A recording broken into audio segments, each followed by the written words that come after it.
Okay, Trig kids, this is the second half of 10.5. We're going to start with the back page. Yesterday we talked a little bit about rectangular form. I'm just going to write our forms out here. So rectangular form versus polar form versus vector form. So rectangular form, I'm just going to use the example. I think yesterday we did like -3 minus 4i. Polar form, if I switch that to polar form, whatever that comes out to be, takes this form, and then vector form of that would be in those triangular brackets, which is -3, -3 comma -4. So we're going to talk a little bit more about vectors, and today we're going to be like adding vectors together, multiplying things by vectors, and that type of thing. So vectors, when we deal with those are, again, those like projectiles. So if you're throwing a ball, or you're launching a t-shirt, or you're flying an airplane, a lot of times you'll have an opposing force. So you'll have another vector act, like two vectors acting on each other. So I think on one of your homework assignments, maybe, nope, that's in 10.6. In 10.6, we start getting into adding vectors together when we're talking about like an airplane flying. So maybe an airplane's going this direction, but then the wind is pushing it this direction. You have like two vectors kind of like acting upon each other and trying to figure out where your resultant vector goes, okay? So we're not going to get too far into the story problems until we get into 10.6, which is tomorrow's stuff, but we're going to talk about like adding, multiplying those things and how that works. And it's really very easy.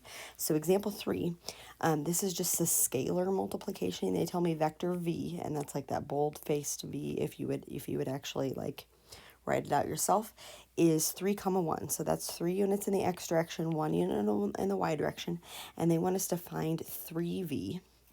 And all we do to do 3v is multiply the coordinates by 3. So 3 times 3 is 9, 3 times 1 is 3. That's it. Like, that's as easy as it gets. -2v, if I write that one out, same thing. You're just going to multiply all of your coordinates by -2. So you would get like -6 comma -2. And that's as easy as it gets, okay? Then we'll talk about like adding vectors together. When you have two vectors, like A, B, and C, D, to add those two together, all you do is add the x coordinates. So A and C get added together, and B and D get added together. It's as easy as that. It's like adding coordinates together, okay? So we have vector u and we have vector v, and we are adding those two things together. But before we add them, I'm going to show you kind of how this works. So vector u is -5, 2. -5, 2 is from here to here. This is my vector u, okay? And then what's happening is we have another vector v, which is 3, 1, which is this guy, okay? So those two, if we start them both at 0, 0, one is going to the right and one is going to the left, okay? But take this as like my airplane vector. So I'm going to say that this is my plane, but I'm going to say that this is my wind that is pushing me, okay? Rather than putting the vector here and the vector here, what we will do is to add them. We'll stack them on top of each other. So I'm going to draw this a little bit different, and I'm going to say this is where we're going to start our airplane at 0, 0, and it's going this direction, and this is where my airplane ends. Okay, so I'm going to say that this is where this ends, okay? Rather than starting this vector at 0, 0, I'm going to start it where this vector ends, and I'm going to go this direction with it. So it looks exactly the same, but it's just now moved over here where the other one ends. That's where I'm going to start my vector. And then what's going to happen is my resultant vector goes from the very, very start to the very, very end. This is where he's going to result at, right? Like if I have an airplane that's traveling this way and the wind is pushing it this way, it's probably going to take more of this path, right? That's a lot of kind of mess there. But that's just kind of how it works with the wind, right? If we start off and we're aiming in this direction, but the wind's blowing me this way, I'm actually going to end up going here instead, okay? And that's kind of what is happening with this. So find the component form of u plus v. We're just combining these two. What's going to happen is when I take u and I add v to it, I just add those coordinate points, and that's where I'm going to end up. So -5, 3, if I add those together, will end me at -2. and 2 plus 1 will end me at 3. This is the coordinates. Negative 2, 3 is where I'm going to end up, okay? Now, before we do example 5, I'm going to go to your homework assignment and let's talk through, let me go up. I'm going to go to your homework assignment and let's talk through like these examples, 12, 13, 14, okay? So number 12, you're adding u and v together. So you're starting with u, okay? So all you're going to do is you're going to transpose this down here and you're going to try to make it the same length and the same direction. I don't know if that worked or not. I don't know. But anyway, try to make it the same length, same direction. This is where u starts, and this is where u ends, right? Okay. V, I'm going to start V, like this is the starting point of V. I'm going to start that where u ended, and so I'm going to start it here, and I'm going to try to make it go the same direction, same amount. And I don't know if that's quite right, but you'll have to, I don't know, use a different sheet of paper to kind of help you, or maybe even a note card. So that's what u and plus v, like what u is here, v is here. So u plus v actually is going to start at the very start and end at the very end. So this is vector u plus v. I hope that makes sense to you, okay? When you're subtracting vectors, we're going to talk about what that looks like here. So you'll have to do that on number 13. On number 14, you have to multiply v by 2 to start with. So you're just taking 2 of them and you're stacking them on top of each other and then subtracting u, okay? So let's go to the example that we just left off on, example 5, and we'll talk about what subtracting vectors looks like, okay? So 2 comma 5 would be 2 to the right and 5 up. So it might look something like, I don't know, like this. This is what u looks like. And v is over 6 up 1. So it's going to be a lot flatter, like maybe this. I don't know, something like that, right? That's what v is, okay? So if u is this guy, we're going to start by drawing him, but instead of like stacking v on the end of him this way, right? Like instead of putting the v there, I'm going to subtract v. So all that's going to do is change this guy, and now he's going to go the other direction if I were to graph him, right? So the v just switches directions. I still start where like this was the start of u, this is the end of u. So I'm going to start v on the end of u and go that direction, but it's going to go the opposite way. I hope that made sense, okay? So my resultant vector u minus v is going to look like this. It's going to be this guy right here, okay? So just know that anytime you're doing minus, you're just going the opposite direction for that vector, okay? So this one is just one in component form of u minus v, though. So when we subtract, we're just subtracting the coordinates. So I'm going to take 2 minus 6, and that'll be negative 4, okay? And 5 minus 1 will be a positive 4.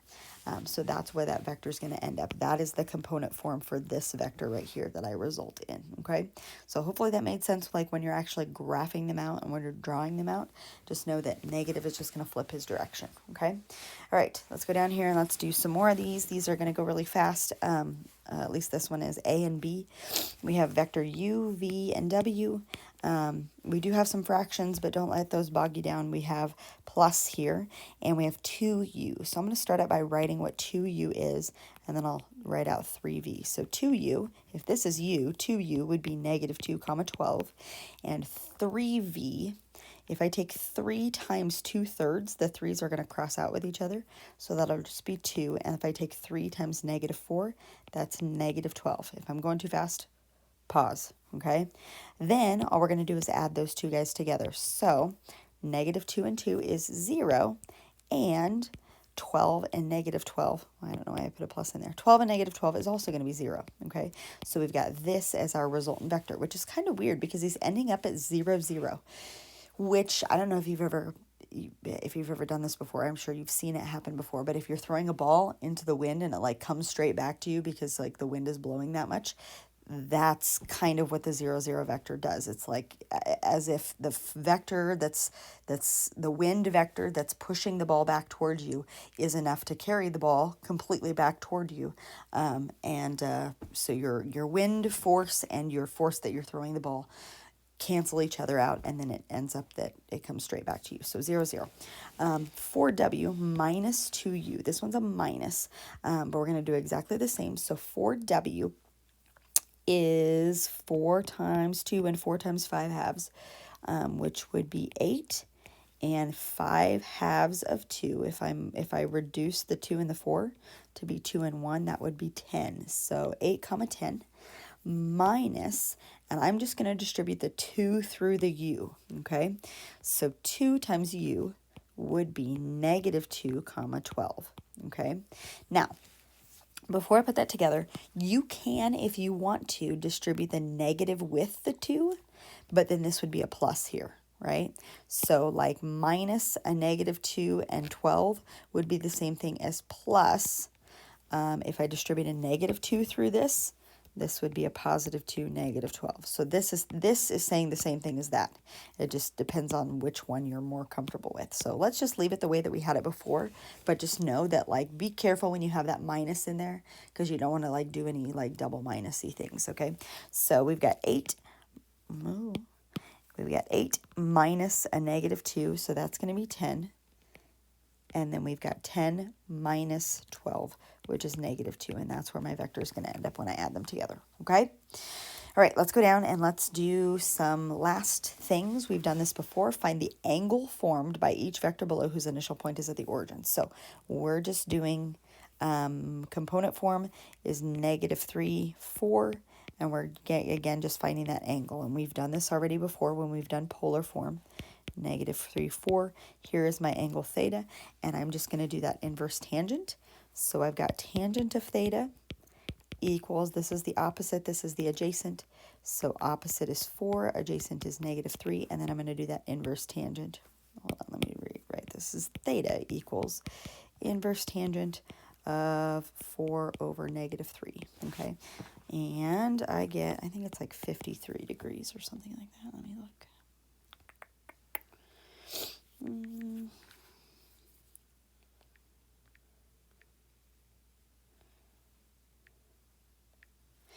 53 degrees, and I think it's like negative 53 degrees, 53.1, let's say, okay? So angle theta is 53.1 degrees, but I want to know from here over so that it's reflecting in the second quadrant, and I would just have to subtract that from 180, so I get 126.9 degrees is what that is about, okay? So you'll have to do that for every angle that's not in the first quadrant. You'll have to add or subtract or do something like that, okay? We'll see that in part B also. So let's graph him. This is going to be in the fourth quadrant, so we're going over 1. I'm going to make my units really big. We're going over 1 to the right, and then we're going negative square root of 3 down. Square root of 3 is a little bit more than 1, so I'm going to do it like this. So I've got my triangle, 1 and negative square root of 3, and we're trying to find this angle theta inside there. So again, that's tangent. This side's my opposite and adjacent. So tangent of theta is, let's just do negative square root of 3 over 1, or we could just do negative square root of 3. That's fine too. Theta is inverse tangent of negative square root of 3 over 1, or just negative square root of 3. And let me get, this is like a 30, 60, 90 triangle. So my answer is either going to be 30 or 60 degrees, I believe. Yep, 60 degrees. I think it's negative 60 degrees or something like that, whatever. So this is 60, but we want to go from here around. So in this case, we're going to be subtracting that from 360 degrees. So we're looking at a 300 degree angle. I hope that made sense. So 360 would be all the way around. If that's 60, then our angle is going to be a 300 degree angle. And so that's all they're asking us to find. Find the angle formed by each vector. We've done that before. We did that when we were doing polar form. Okay, so that should give you enough information to finish out the rest on those homework problems. You know, these bottom 3 of 12, 13, 14 might be a little tricky, but just do the best you can. Try to sketch out something, and we will move on to 10-6 tomorrow. Okay.